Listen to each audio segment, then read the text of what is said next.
might actually have this figured out. Well, with Dick's help, I had it figured out. I didn't actually figure it out on my own. So, I'm curious.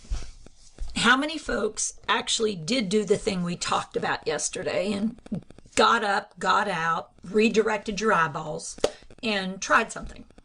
Because I think I did pretty good. So just if you're there, you may know that this is one of the things I use a lot to help us really look in the mirror at ourselves and figure out how are we doing. So thumbs up. I did a great job yesterday trying out that getting away from the screen and getting involved in what's available around me. Right, I did some things, but boy, I got sucked back in. It was hard. Even 5 minutes was really hard. And then, well, I meant to, but I actually didn't. Well, all right. May want to see if we can move the dial just a little bit today. So I'll share a couple of things that I did, just in hopes that maybe that might trigger you to try something. I did go for that run. It was a little warmer than I thought it was out there, and I took water with me.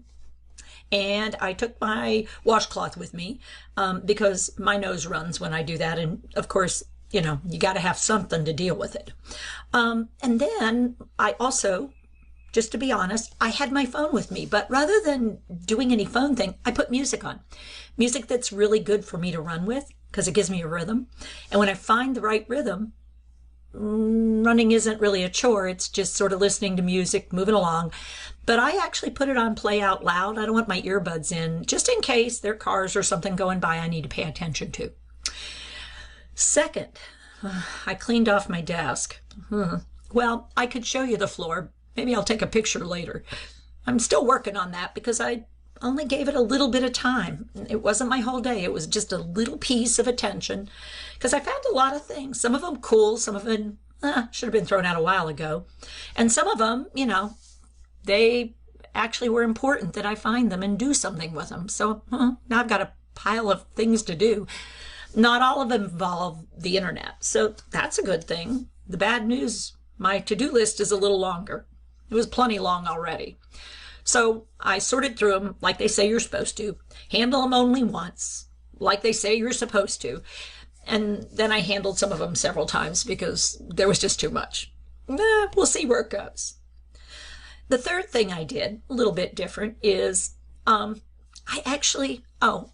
decided I needed to go foraging.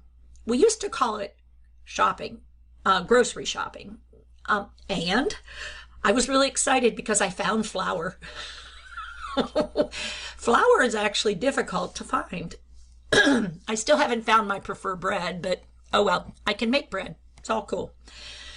I also, before I went shopping, figured out, okay, I've been looking at these mask things, and when we heard, yeah, you should wear it out in public just so you protect other people. And that's really what it's about. I have a little bit of allergies, which you can actually listen to. And quite frankly, when you're out and about, not everybody has that habit of, you know, face to elbow, and sneezes can sometimes sneak up on you during allergy season. So I looked at some of those mask patterns and I got one going. I found out my ears are closer to the front of my head than I thought they were. And I'm going to modify it some because it sounds like we'll probably need several of these to go around. And I put it on, and only when I was in the shops because, you know, other than that, I don't need it, but I certainly don't want to endanger someone else. So there you go. Oh, I also have to remember all the time my wipes, because I found out that although people sometimes have them, they run out. The other problem is they have them maybe where I don't need them.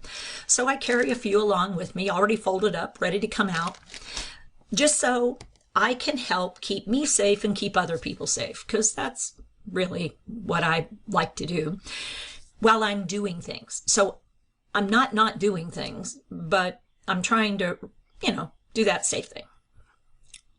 I also wash my hands a lot. I also, one more thing.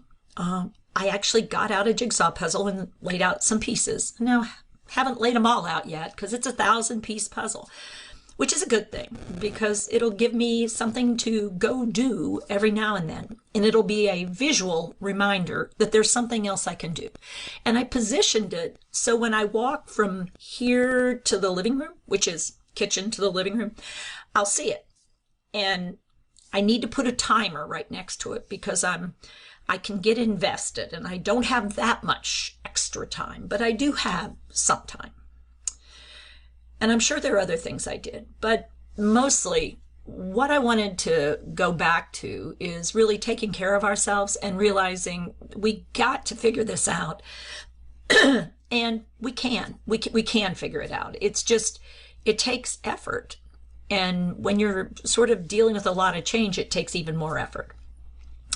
So that's the kind of stuff I've been up to. And I see, a couple of folks are saying, hey, and I say, hey back.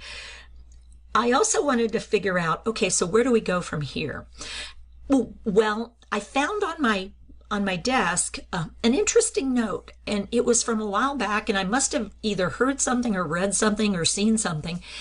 And what it was how do you figure out if hallucinations or visual disturbances that somebody you are trying to support or help has, is it due to an acute medical condition like having a UTI or being dehydrated or taking meds funny, or could it be that they have an underlying psychiatric condition that gives them hallucinations, visual hallucinations, or could it be Lewy body disease? And so I was looking back and I found this thing. It's capitalized NOISE, noise. And it's a screening tool, and it's kind of a cool screening tool. It's a test that lets you look at images. Some of them have human faces that are in amongst the junk, and some don't. And it turns out this might be a really effective screening tool because there's been research done on it comparing people who actually do have Lewy body disease with people who have Alzheimer's disease or people who have other health conditions but not Lewy body. And they found out that it's really quite good at sorting through people who have visual anomalies where they see things that shouldn't be seen there, and their brain sort of fills in the dots in an interesting way, and they see people. They see things that are there that people who don't have Lewy body disease, which means the back part of their brain, the occipital, the visual center, is really getting real excited about something it shouldn't get excited about, and it labels it, it mislabels it. And there's actually there's a term for it. Now, I have to pause here because I have to go look it up again and say it for you, because it is a different term. It's called pareidolia. Pareidolia, Pareidolia. And it refers to that symptom that people living with Lewy body frequently get, which is visual disturbances. They see animals, children, or people, and it's based on them viewing something and their brain makes up stuff. So I'm really curious about how frequently people are being asked to complete this screen in their evaluation when somebody says he's seeing things. And it's one of the early symptoms. So this is particularly important when we start thinking about the difference between Parkinson's and Lewy body disease. Because the thing about Parkinson's is it will tend to start with motor issues, tremors, rigidity, problems with being able to get the skill of language to initiate, but then being fine and responding well to L-DOPA or the medications that help early in the disease. Whereas people who are starting to develop the other side of synuclein protein malformations, synuclein protein, that's actually what's causing the symptoms. And depending on where it starts to form up and how it spreads, they're thinking that's probably what either causes the symptoms of Parkinson's or the symptoms of Lewy body. So is it more of delusional disturbance, sleep disturbance, or is it more of a movement disturbance, problems with initiating disturbance or slowing of movement?